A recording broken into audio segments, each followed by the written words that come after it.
with their own identity and yeah, so it's hard to refer to them as an umbrella term, and the one that's used is Huahuiltecan. It's kind of a mouthful, but that Spain, there's an area in what was then New Spain, now Mexico, called Coahuila, and there were different groups there that spoke common.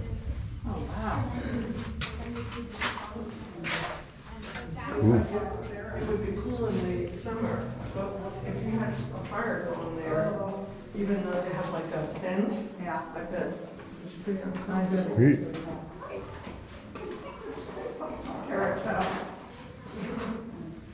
What is this from? This is for the guns, for muskets out of there and cannons down here. Okay.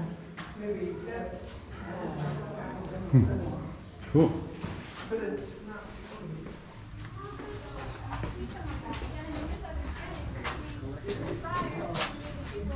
They're just like, okay, the seasons are changing, it's time for us to go. And the first we thought we had an agreement, you were going to stay here with us forever. But they would come back. Yeah, drainage, water collection. These awnings here, it's thought that those are not historically accurate. They are similar to some, I believe, New Mexican missions have these structures for drying chiles and things like that. But these walls were reconstructed in the 1930s or highly restored missions. And they use different historical references that now we know didn't always match up. That used to be used as a little educational display, classroom kind of thing. And now, yeah, definitely not original. I didn't think so. Yeah, there wouldn't be a ton of education going on outside of religious education. So that was You want the wine starter? Yes, please. Thank you very much.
written documentation of what the native people thought of living in the region, right? There's no diary that says, I hate it here, I can't wait till we move, you know, and go south.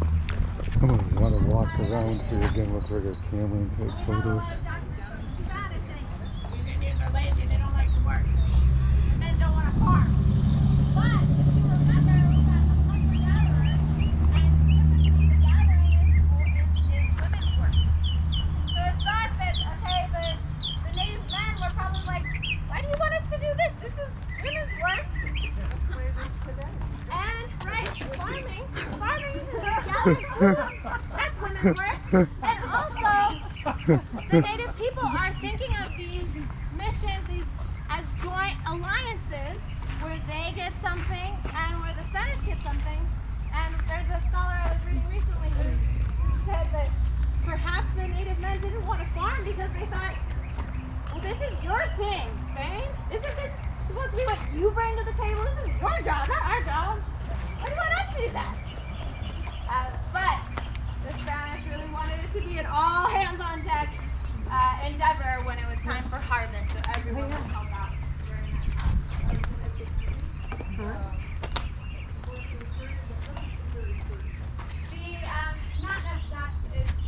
I'm not sure how correct for the period the gates are. I believe they would have a main iron gate, which we've tried to replicate on the other side. But each wall, each directional wall would have a gate. This at one time, before this became a national park in the 70s, this was a state park.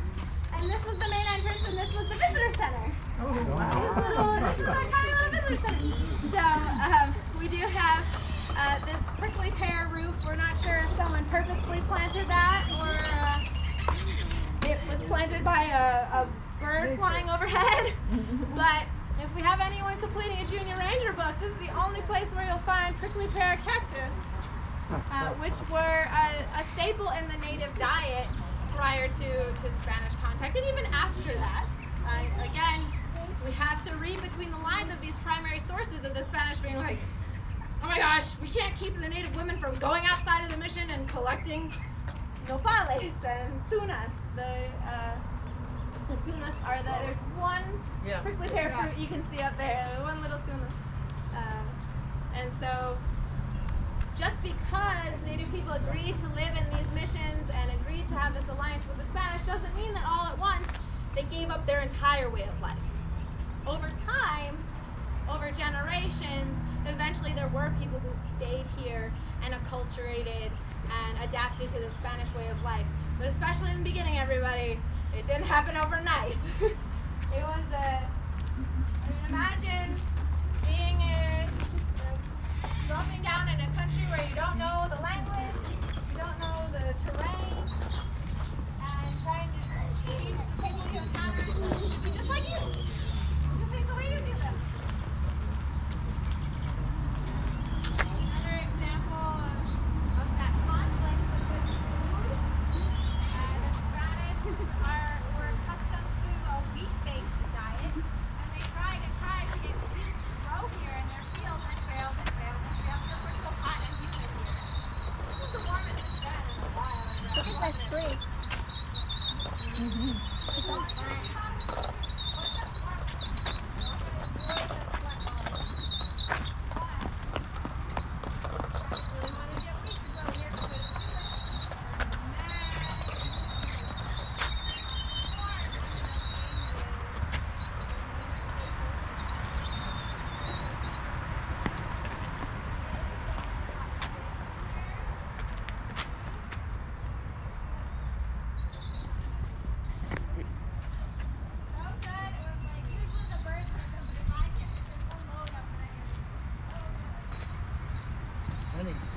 Oh, she's fine.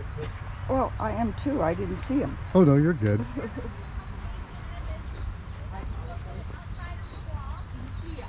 Oh, it's all good. I just did a quick video. No big deal.